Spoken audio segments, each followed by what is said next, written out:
Hello friends, welcome to my channel. I am Rohit and previous video lectures में हमने arithmetic operator के बारे में देखा। उसमें जितने भी ऑपरेटर्स थे, plus, minus, division, star, modulo division.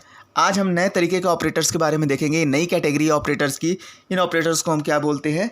Relational operators. ठीक है, रिलेशनल ऑपरेटर्स। कहीं कहीं आपको रिलेशनल ऑपरेटर्स भी मिलेंगे और कहीं कहीं इनको हम कंपैरिजन ऑपरेटर भी बोलते हैं। ठीक है,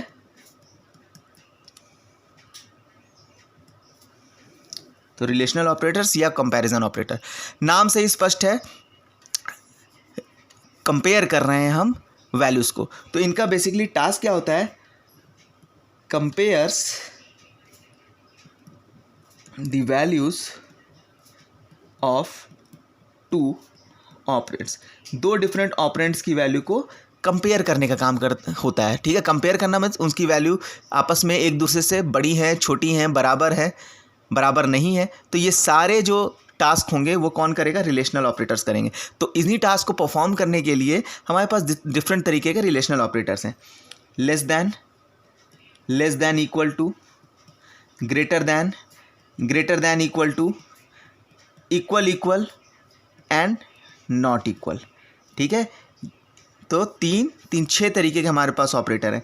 ये क्या कंपेयर करेगा? देखिए, जैसे मैं लिखता हूँ, ये लेस दैन है। ठीक है, इसको हम बोलते हैं लेस दैन। ये कैसा ऑपरेटर है? लेस दैन और इक्वल टू। ये कैसा ऑपरेटर है? Greater than. ये सब आप मैथमेटिक्स में जानते ही हैं। इनका मतलब लिखने का तरीका यही होगा। अभी मैं उसमें और भी बता दूंगा। ग्रेटर दैन, ये हो जाएगा greater then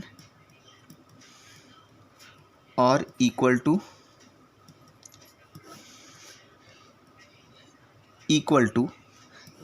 and not equal to. ठीक है, तो ये हमारे ऑपरेटर्स के नाम हो गए। ठीक, greater than equal to, less than equal to को ध्यान में रखिए, इसी तरीके से लिखना है। बहुत लोग इस तरीके से लिखना चाहते हैं कंप्यूटर में, जो कि पॉसिबल नहीं है। बहुत लोग ग्रेटर दैन इक्वल टू को इस तरीके से लिखना चाहते हैं मैथमेटिक्स में, जैसे हम लिखते हैं, लेकिन ये पॉसिबल नहीं है। आपको ऐसे ही लिखना है, लेस दैन और उसके आगे इक्वल टू का साइन, ग्रेटर दैन उसके आगे इक्वल टू का साइन। ना अब जल्दी से हम इसके कुछ एग्जांपल्स ले लेते हैं। ठीक है, और हर ऑपरेशंस को देखते हैं क्या करते हैं। ये खास बात ये है कि रिलेशनल ऑपरेटर्स ट्रू या फॉल्स रिटर्न करते हैं। ठीक है, सो दे रिटर्न्स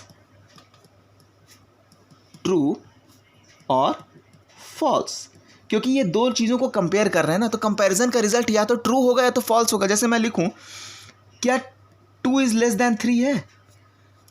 2 इज लेस दैन 3 और नॉट? तो आंसर हमें क्या मिलेगा? ट्रू। 2 is less than 3। अगर मैं लिखूं 3 is less than equal to 3 है कि नहीं? तो okay, 3 is not less than 3 but 3 is equal to 2। ये वाला ऑपरेटर नहीं, सी में आप हमेशा ये वाला लगाएंगे साइन। ठीक है, तो छोटा तो नहीं है 3 से, लेकिन बराबर है।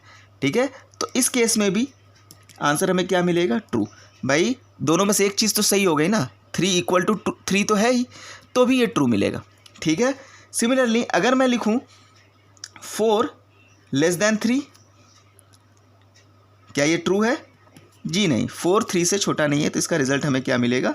फॉल्स।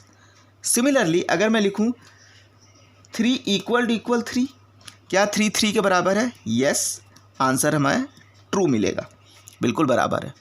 ठीक है, अगर मैं लिखूं क्या 3 नॉट इक्वल टू है 3, 3 3 के बराबर नहीं है क्या? तो गलत हो गई बात, 3 3 के बराबर है, तो आंसर हमें क्या मिलेगा? फॉल्स।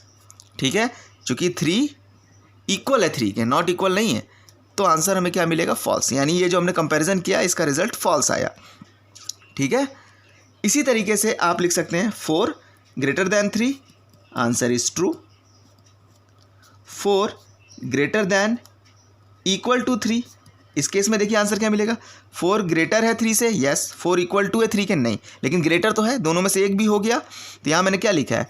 ग्रेटर दैन और इक्वल टू, दोनों में से कुछ भी हो जाए कंडीशन, तो रिजल्ट हमें ट्रू मिलेगा। ठीक है, so less than equal to कब ट्रू देगा?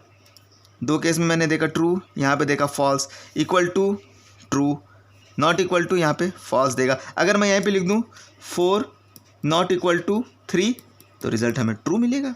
बिल्कुल सही बात है, 4 3 के बराबर नहीं है। तो ये सारे आपके एग्जांपल्स हैं। अब ये जो हमने सीधा कांस्टेंट्स पे एग्जांपल लिए हैं, इसकी जगह मैं सिंपली 2 वेरिएबल भी ले सकता हूँ। Suppose a is equal to 2 ले लिया, b इज इक्वल टू 3 ले लिया, c इज इक्वल टू 3 ले लिया, और मैं लिखूँ a is less than b।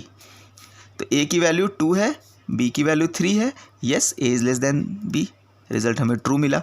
Similarly अगर मैं लिखूँ b इक्वल टू c,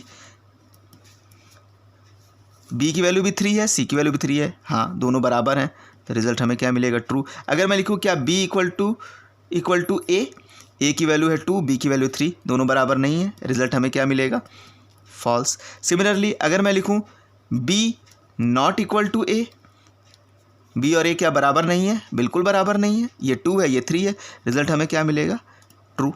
अगर मैं लिखूँ c greater than a, c की वैल्यू 3 है, b की वैल्यू 2 है, c is greater than A, result हमें क्या मिलेगा, बिल्कुल ट्रू मिलेगा। अगर यहीं मैं लिख दूँ c लेस दैन ए, तो हमें रिजल्ट क्या मिलेगा, फॉल्स मिलेगा। क्यों? क्योंकि c की वैल्यू 3 है जो कि 2 से छोटी नहीं है, रिजल्ट फॉल्स मिलेगा। इसी तरीके से सारे कंपैरिजन ऑपरेटर हमारे काम करते हैं। Great less than equal to भी, जैसे मैं अगर लिख दूँ b less than equal to c, क्या ये सही है? हाँ, तो b c से छोटा तो नहीं है लेकिन बराबर है, रिजल्ट हमें ट्रू मिलेगा। आई होप कि ये सारे बहुत सिंपल है, आपको सारे केसेस समझ में आ गए होंगे, कहीं इसमें कोई कन्फ्यूजन की आवश्यकता है नहीं। फिर भी अगर आपको कोई कन्फ्यूजन हो तो आप कमेंट बॉक्स में पूछ सकते हैं हमें। वीडियोस पसंद आ रहे हैं तो please subscribe my channel. Thank you for the today.